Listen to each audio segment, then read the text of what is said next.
It's a talk by Ajaan Fuang.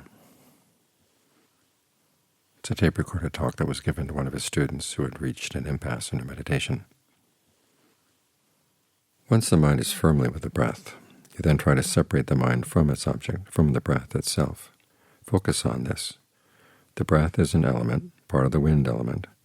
Awareness of the breath is something else. So you've got two things that have come together. Now when you can separate them through realizing the breath's true nature as an element, the mind can stand on its own.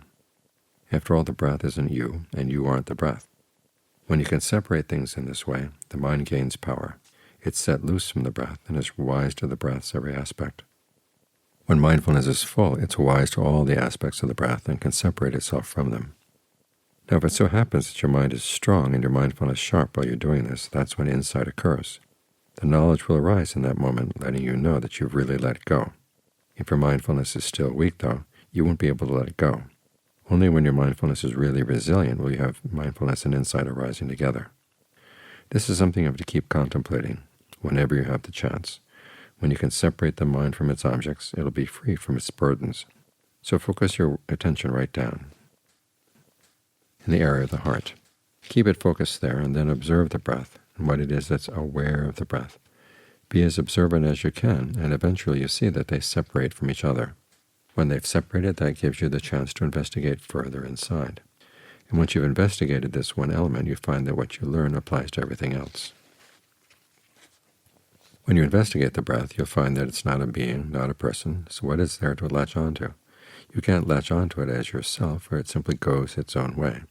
When you look at the breath, you see that it doesn't have a body, no head, no legs, no hands, no feet, nothing at all. When you see this, you let go of it in line with the way it really is. The texts say, Jago patinisago mutinaliyo.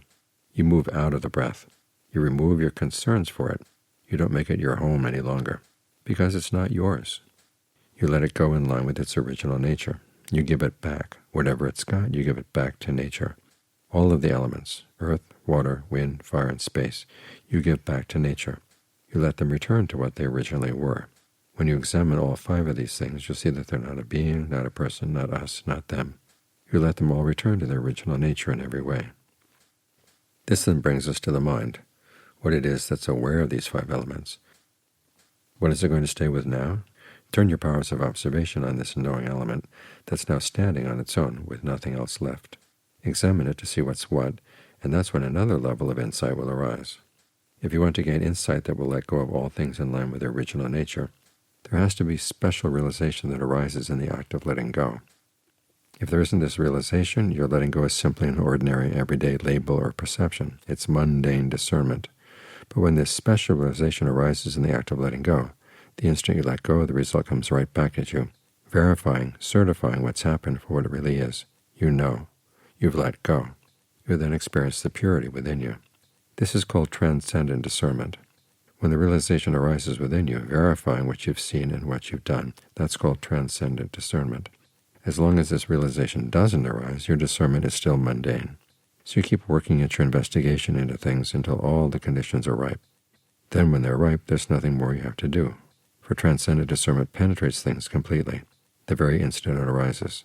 It's not like mundane discernment at all. The path we follow, then, is to be observant, to investigate things. Keep making a focused investigation until you reach the strategic point. When the mind reaches that point, it lets go on its own. What happens is that it reaches a point of fullness. The Dhamma within it is full, and it lets go. Once it lets go, the results will appear immediately. So, keep on practicing. There's nothing to be afraid of. You'll have to reap results. There's no doubt about it. You reap results all along the way. Like right now, while you're sitting in meditation here, you know that the breath and the mind are comfortable with each other. That's the result of the practice. Even though you haven't yet reached the end of the path, you're still gaining a sense of comfort and ease in your meditation. The mind is at peace with the in and out breath. As long as the mind and breath can't separate from each other, they have to help each other along. The mind helps the breath helps the mind until they can get fully acquainted. Once the mind gets fully acquainted, it can let go. When it knows, it lets go. As long as it doesn't really know, it won't really let go. What this means is that you have to associate with this breath, spend time with it, and gradually come to know it. As the mind gets more and more acquainted, it will be able to unravel its attachments to body, feelings, perceptions, thought constructs, and consciousness. Its identity views, seeing these things as a self, will fall away. This is the way to freedom. The moment this transcendent discernment arises, you'll be free. You'll be able to disentangle yourself from all the conventional truths of the world that say person, self, man, woman, us, them, and so on. But as long as you can't yet let go, you still have to depend on these things. They're your resting spots, but not your refuge. You simply lean on each other and help each other along so that you can make progress on your way. You can't abandon these things, for they're the path of your practice. As long as you stick with the practice, you won't fall back. But as soon as you let up on the practice, you start backsliding immediately. You'll fall prey to doubts, wondering whether or not the Dhamma is true. You have to keep being observant of the mind, awareness itself. It's not the case that the mind isn't aware, Its basic nature is awareness. Just look at it. It's aware of everything, aware, but it can't yet let go of its perceptions, of the conventions it holds to be true. So you have to focus your investigation on in. Focus on it until the mind and its objects separate from each other. Simply keep at it. If you're persistent like this without let-up, your doubts will gradually fade away, and eventually you'll reach your true refuge within you, the basic awareness called Buddha that sees clearly through everything. This is the Buddha and Dhamma and Sangha appearing within you as your ultimate refuge. This is when you know what's actually within, what's actually without, what's actually a resting spot, and what's really your refuge. You'll be able to distinguish these things. Things outside are simply resting spots. Like the body, it's a resting spot. For the brief moment that the elements of earth, water, wind, and fire stay balanced together, you can rest with the body. But as for your true refuge, you've already seen it. It's this basic awareness itself, within the mind. Your awareness of the breath is a refuge on one level.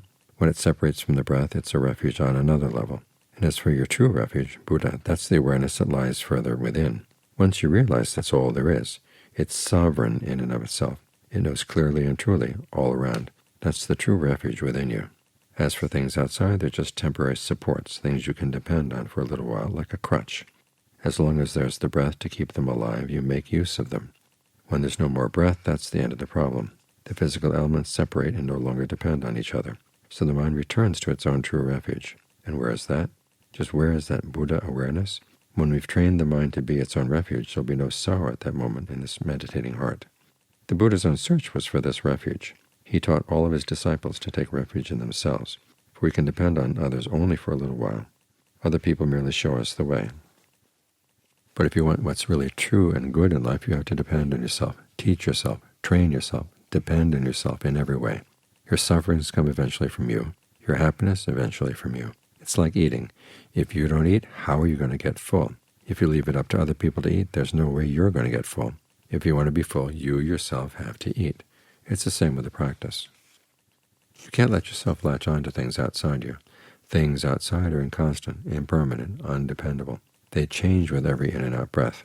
This holds not only for you, but for everyone. If you don't part from one another while you're still alive, you part when you die. You part from things with every in and out breath. You can't base the meaning of your life on these things, and you don't have to. You can simply tell yourself that this is the way things are all over the world. The world offers nothing lasting. We don't want things to be that way, but that's the way they are. They don't lie under anyone's control at all. This is true not only with things outside, but also with things within you. You want the body to stay alive, you don't want it to die, but it's going to die. You don't want it to change, but it changes constantly. This is where you have to get your mind in shape so that it can take refuge in itself, in line with the principles of the skill that Buddha taught. And you don't have to feel doubts about the practice, for all the qualities you need to develop in the practice are already present within you. All forms of good and evil are present within you. You already know which path is the good one, which path is the shoddy one. So all you have to do is to train your heart to hold on to the good path. Stop and take a good look at yourself right now. Are you on the right path? Whatever is wrong, don't latch onto it. Let go of it. Past, future, whatever. Let go of it, leaving only the present. Keep the mind open and at ease in the present at all times, and then start investigating. You already know that things outside aren't you or yours, but inside you there are many levels you have to examine. Many levels you have to examine. Even the mind isn't really yours. There are still inconstant and stressful things inside it. Sometimes it wants to do this, sometimes to do that. It's not really yours, so don't get too attached to it. Thought constructs are the big issue. Sometimes they form good thoughts, sometimes evil thoughts, even though you know better. You don't want to think those things, and yet they keep appearing in the mind in spite of your intentions. So you have to regard them as not being yours. Examine them. There's nothing dependable about them. They don't last. They're impersonal events, so let them go in line with their own nature. And what is there that's lasting, solid, dependable, and true? Keep looking on in. Focus your mindfulness on the breath, and ask yourself right there. Eventually you'll come to see what's what within you. Whenever you have any doubts or problems in the practice, focus down on the breath, and ask the mind right there.